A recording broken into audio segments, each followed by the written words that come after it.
Welcome to ETV prime. తమిళనాడులో ఒక పెద్ద రాజకీయ సంక్షోభం వచ్చిందా అన్నట్టుగా ఉన్నాయి అక్కడ పరిస్థితులు. టీవీకే పార్టీ అధినేత విజయ్ చాలా దిగ్విజయంగా అక్కడ పెద్ద నెంబర్ తోటి సింగిల్ లార్జెస్ట్ పార్టీగా గెలవడం జరిగింది. ఆయనకి దగ్గర దగ్గర 107 స్థానాల్లో ఆయన అభ్యర్థులు గెలుపొందడం జరిగింది.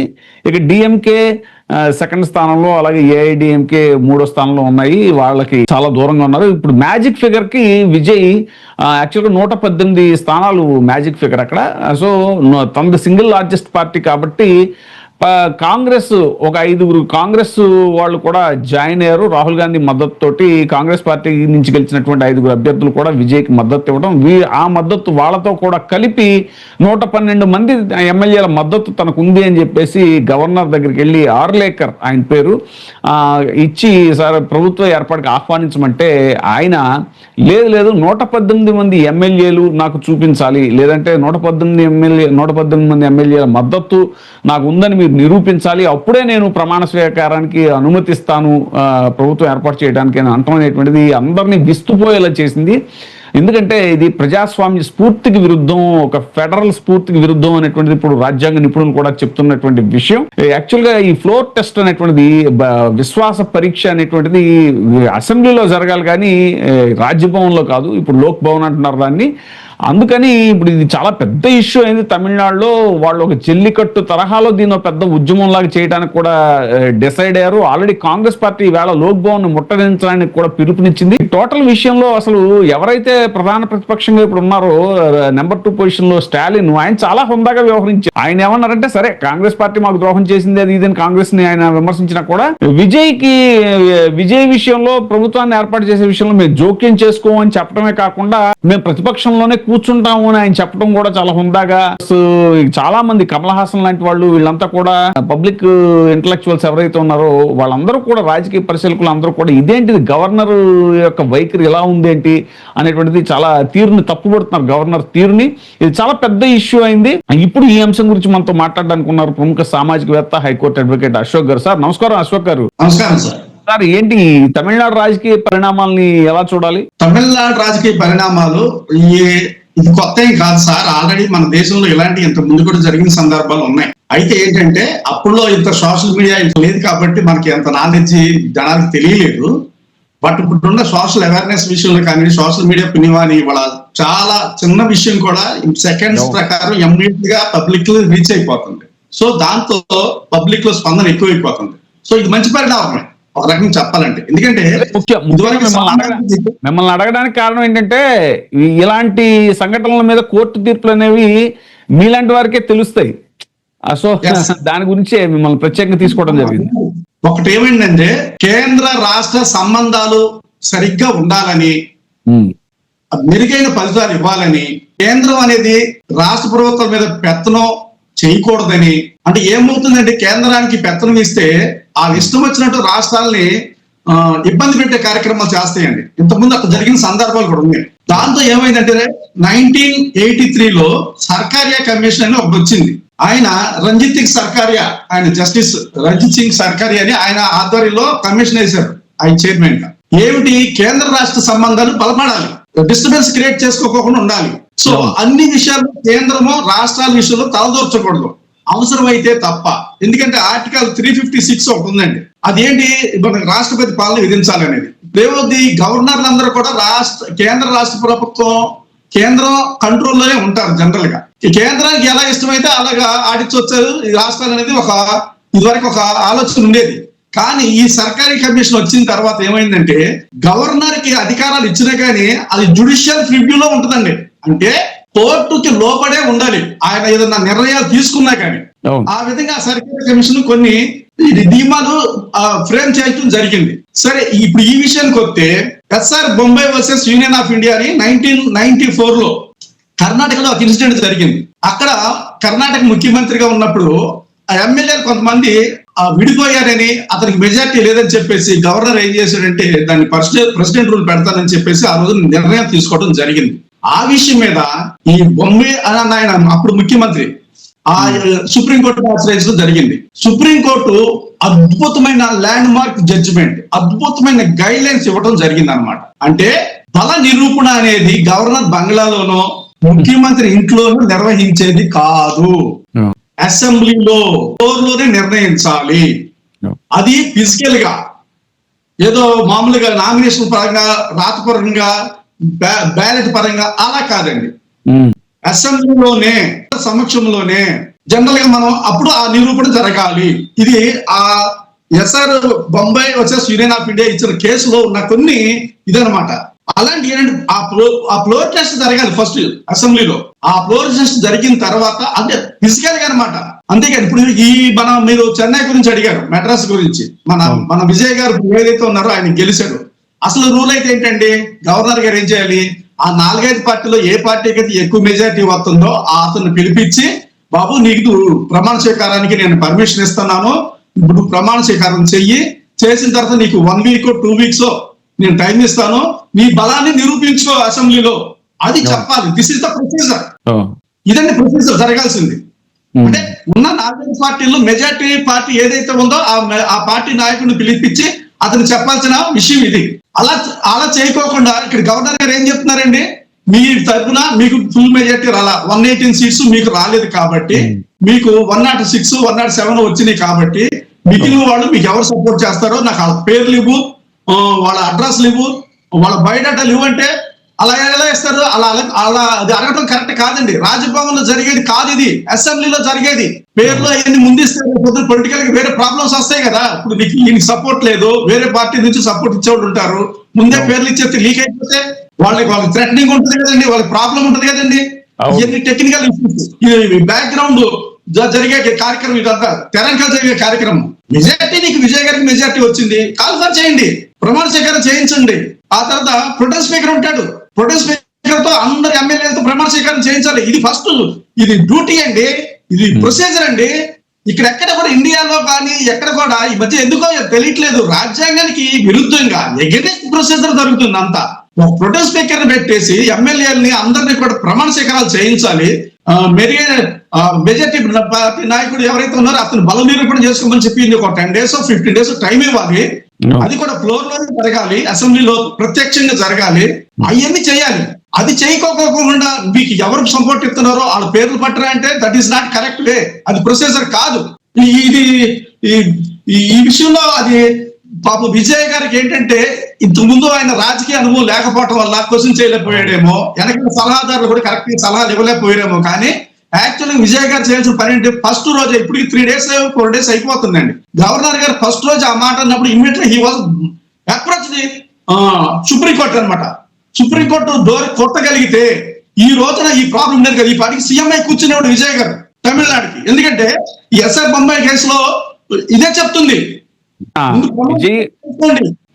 విజయ్ పాపం సెకండ్ టైం కూడా మొన్న వెళ్ళటం కాకుండా మళ్ళీ నిన్న సెకండ్ టైం వెళ్తే కూడా ఆయన సేమ్ అదే చెప్పాడు.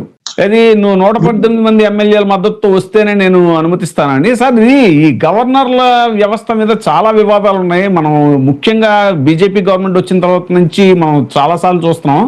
యాక్చువల్గా గోవా ఇన్సిడెంట్ కూడా గుర్తొచ్చింది మీరు చెప్తుంటే. 2017లో గోవాలో కూడా అతి తక్కువ కాంగ్రెస్ కి ఎక్కువ సీట్లు వచ్చాయి, బీజేపీకి తక్కువ సీట్లు వచ్చాయి. అప్పుడు రక్షణ శాఖ మంత్రిగా ఉన్న మనోహర్ పారికర్ ని ఆగమేఘాల మీద రప్పించేసి గోవా ఆయనతో అంతా మేనేజ్ చేయించేసి అక్కడ చేయించారనేటువంటిది ఇప్పుడు కాకుండా గతంలో అంటే కాంగ్రెస్ ప్రభుత్వంలో కూడా జరిగాయని అంటారు. ఇప్పుడు ఎన్టీ రామారావు గారి ఇష్యూలు, అప్పుడు గవర్నర్ రామ్లాల్ చేసినటువంటి ఇది కానీ ఇలా ఎందుకు అసలు ఈ గవర్నర్ల వ్యవస్థ ఎందుకు ఇలా వివాదాలకి కేంద్ర బిందువు అవుతోంది అనేటువంటిది. బొంబాయి ఈ కేసు లేకపోతే అసలు కేంద్ర ప్రభుత్వం ముందు రాష్ట్ర ప్రభుత్వాలు మొత్తం కొట్టుకుపోయాయి అనమాట. అంటే అన్ని పవర్స్ ఉండేవి అనమాట. ఈ కేసు ఉండటం వల్ల రాష్ట్ర ప్రభుత్వాలకి మంచి పవర్స్ ఇచ్చినట్టయింది ఒక రకంగా. ఇప్పుడు మనం ఫర్ ఎగ్జాంపుల్ చూసుకుందాం, ఇందులో వ్యవస్థలో కొన్ని లోపాలు ఉన్నాయి సార్. సుప్రీంకోర్టు జడ్జిలుగా చేసిన వాళ్ళు, హైకోర్టు జడ్జిలుగా చేసిన వాళ్ళు, లేదా వాళ్ళ పార్టీలకి బాగా వర్క్ చేసిన వాళ్ళని తీసుకొచ్చి గవర్నర్లుగా నియమించడం జరుగుతుంది. అప్పుడు ఏమవుతుందండి, వాళ్ళు ఎంత స్థానం మారినా, ఎంత గవర్నర్ అయినా కానీ ఆ మూలాలు పోవు కదా, ఆ మూలాలు తీసేయలేం కదా మనం. సో ఆ ఎఫెక్ట్ ఎంతో కొంత ఉంటది కదా.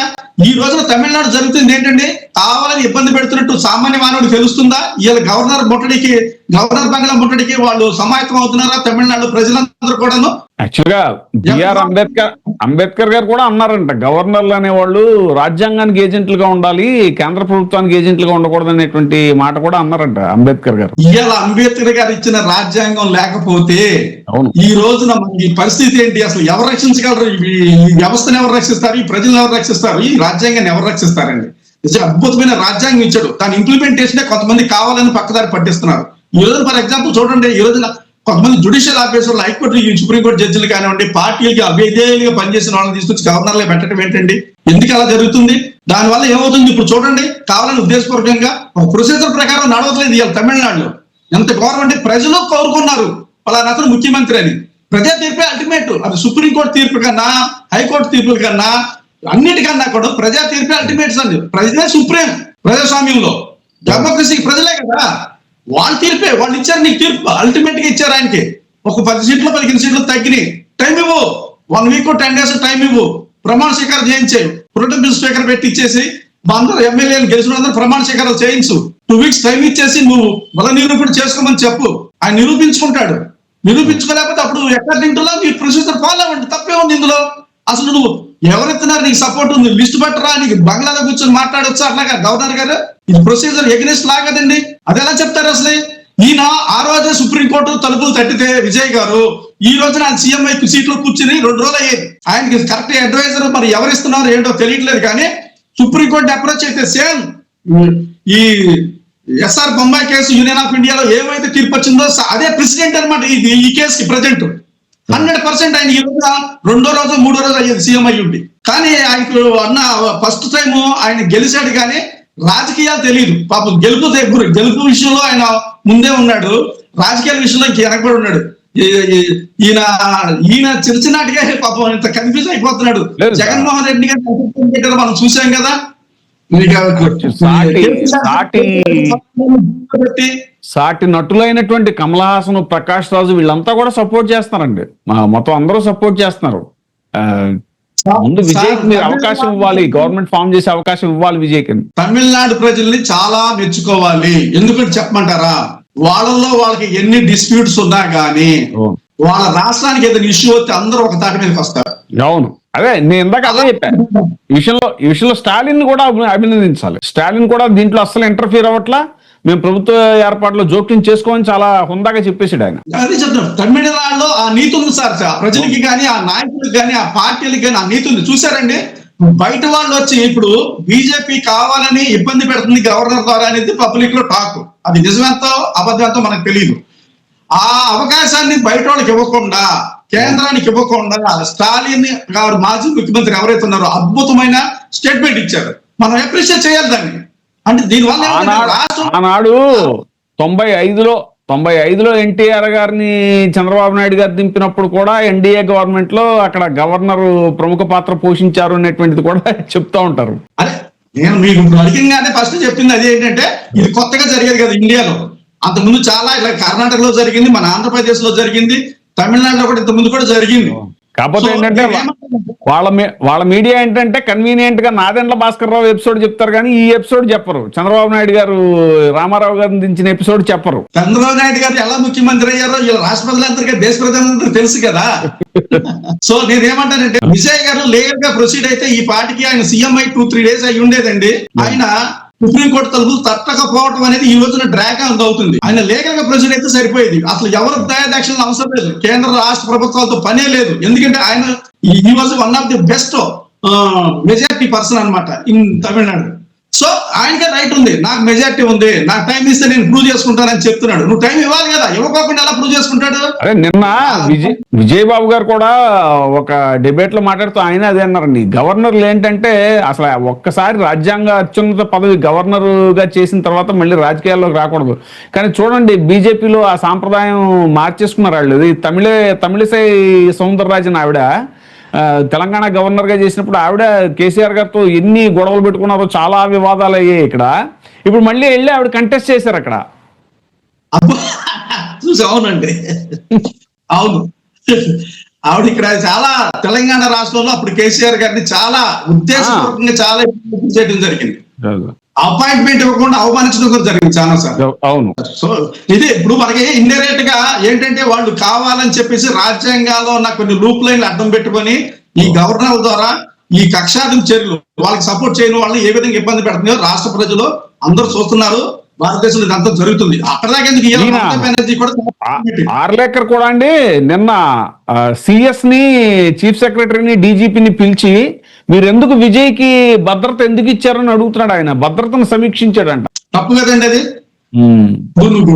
అతను ఆటోమేటిక్ గా ప్రజలు ఎన్నుకున్నారు, ప్రజలు ముఖ్యమంత్రిని ఊహించుకున్నారు, నువ్వు భద్రత ఇవ్వాలి కదా. తీసేటువంటి సడన్ గా తీసేసి అవమానపరిచారు ఒక రకంగా. ఆయన్ని కావాలని ఉద్దేశపూర్వకంగా మానసికంగా ఆయన అవమానపరుస్తున్నారు. ఈయన గెలిచిన కాడ నుంచి మనం చూస్తున్నాను అన్ని చాలా మంది అక్కడ కొన్ని వ్యవస్థలు ఆయన్ని బలహీనుడిగా చేయడానికి ప్రయత్నం ఇప్పుడు ఏమైందంటే మనకు ఒక సామెత ఉంటుంది కదా, నాటు సామెత. అది మొగుడు కొట్టినందుకు కాదు ఆడపడుచు నవ్వినందుకు అన్నట్టుగా అప్పటిదాకా సైలెంట్ గా ఉన్నారు. గెలిచిన తర్వాత కూడా రియాక్షన్ లేదు. కాంగ్రెస్ వెళ్ళి ఎప్పుడైతే విజయ్కి మద్దతు ఇచ్చిందో అప్పటి నుంచి ఇంకా యాక్షన్ స్టార్ట్ అయిపోయింది.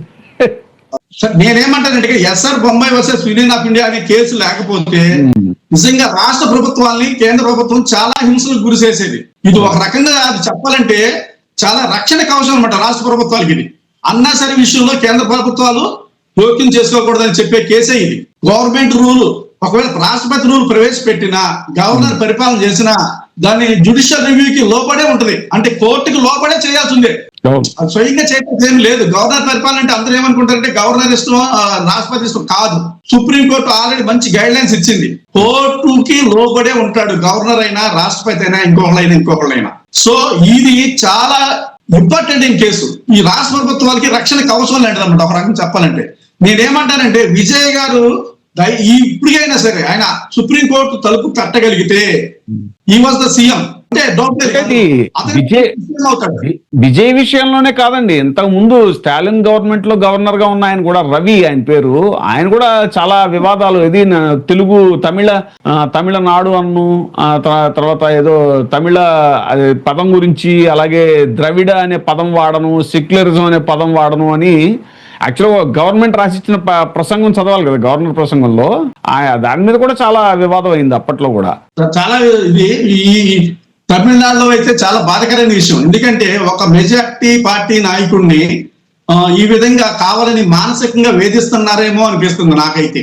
ఎందుకంటే తమిళనాడులో ప్రజలు అట్టుడికిపోతున్నారు. ఈ రోజున గవర్నర్ బంగ్లా ముట్టడికి వాళ్ళు ప్రయత్నాలు చేస్తున్నారు. అంటే ఏంటంటే ఒక రకంగా లా అండ్ ఆర్డర్ ని డిస్టర్బెన్స్ క్రియేట్ చేసేసి ఇక్కడ లా అండ్ ఆర్డర్ లేదని చెప్పి మరి రాష్ట్రపతి పాలన విధించాలనే ఏమన్నా కొత్త ఆలోచనలు మరి కొంతమందికి ఉన్నాయేమో అనేది ఒక డౌట్ కూడా వస్తుంది అనమాట. ఇక్కడ ఈ విషయంలో మీరు ఇందాక అన్నట్టు ఇది వాళ్ళందరూ ఒకటవుతారు, ఏదైనా జాతీయ అంశాల విషయంలో ఒకటవుతారు అంటానికి స్టాలిన్ ఆయన చూపించిన ఇంకో చొరవ కూడా ఏంటంటే, వామపక్షాలతో నిన్న మీటింగ్ జరిగితే వాళ్ళు పొత్తులో ఉన్నారు కదా డిఎంకేతో, మీరు మీ ఇష్టం వచ్చిన నిర్ణయం తీసుకోండి, స్వతంత్రంగా నిర్ణయం తీసుకోండి, మీరు ఎవరికి మద్దతు ఇవ్వాలనుకుంటే వాళ్ళకి ఇవ్వండి అని కూడా చెప్పాడు ఆయన. అంటే ఒక సంక్షోభం, అంటే గవర్నర్ ద్వారా ఒక సంక్షోభం ఏర్పడకూడదని ఆయన చూపించిన చొరవ నిజంగా గ్రేట్. స్టాలిన్ గారు చాలా మిచ్యూర్డ్ గా వ్యవహరించారు, చాలా మిచ్యూర్డ్ గా. ఎందుకంటే రాష్ట్రాన్ని కొంతమంది శక్తులు అక్కడ law and order problem create చేసి రాష్ట్రాన్ని డిస్టర్బ్ చేసి రాష్ట్రపతి పాలన పెట్టడానికి అవకాశం ఉంది. ఆ సూచనలు ముందే సీనియర్ పొలిటీషియన్ కాబట్టి స్టాలిన్ గారు గమనించాడు. ఆయన ఈ అవకాశాన్ని ఇవ్వకూడదు. సో మనమే ఈ పరిష్కరించుకోవాలి. మొదటి నుంచి తమిళ్లో ఆ ఆలోచన ఉందండి, మొదటి నుంచి వాళ్ళకి మంచి ఆలోచన. ఆ విషయంలో మనం అభినందించాలి. జల్లికట్టు విషయంలో కూడా వాళ్ళంతా ఒక్కటిగానే ఉన్నారు. వాళ్ళు ఆ ఐక్యమైతే ఆంధ్రప్రదేశ్ లో లేదండి, అదే బాధాకరమైన విషయం. తమిళనాడులో మాత్రం చాలా చూడండి, స్టాలిన్ గారి స్టేట్మెంట్ అద్భుతమైన స్టేట్మెంట్ కదా. మీకు దక్షిణ వాళ్ళు మీరు సపోర్ట్ చేసుకోండి అని చెప్పాడంటే ఇండైరెక్ట్ గా సపోర్ట్ చేయమని, ఆ పార్టీ నిలబెట్టమని ఒక రకంగా చెప్పాలంటే. అది జరగకపోతే ఆ రాష్ట్రంలో అలజడులు ఎక్కువైపోతాయండి. ఈవేళ లోక్ భవన్ ముట్టడికి ఆల్రెడీ విజయ్ అభిమానులు, టీవీకే అభిమానులు అందరూ కూడా రోడ్ల మీదకి వచ్చేసి చాలా నిరసనలు చేస్తున్నారు. లోక్ భవన్ కూడా ముట్టడించడానికి రెడీ అవుతుంది. కాంగ్రెస్ శ్రేణులు అవన్నీ కూడా రాష్ట్ర వ్యాప్తంగా నిరసనలకి పిలిపించారు. అల్టిమేట్ గా నేను ఒకటే చెప్పదలుచుకున్నాను సార్, ఇది ప్రజాస్వామ్యం, ప్రజల తీర్పే అల్టిమేట్. ప్రజలు ఎవరు కోరుకుంటే వాళ్ళనే నాయకుడిగా ప్రకటించాలి. అది మీరు తెయ్యాల్సిందే, దానికి వేరే ఆల్టర్నేట్ లేదు. అది కాకుండా వేరేది చేస్తే మాత్రం ప్రజల ఆగ్రహానికి గురవుతారు, అందులో డౌట్ లేదు. ప్రజలు ఒకసారి ఆగ్రహించారంటే ఏ వ్యవస్థలో వాళ్ళని కంట్రోల్ చేయడం కష్టం అయిపోద్ది. అది నేను చెప్తున్నాను. ప్రజాస్వామ్యాన్ని కాపాడాలి. Sir, thank you very much sir. మరో అంశంతో మళ్ళీ కలుద్దాం. చూస్తున్నానండి వీటీవీ ప్రైమ్.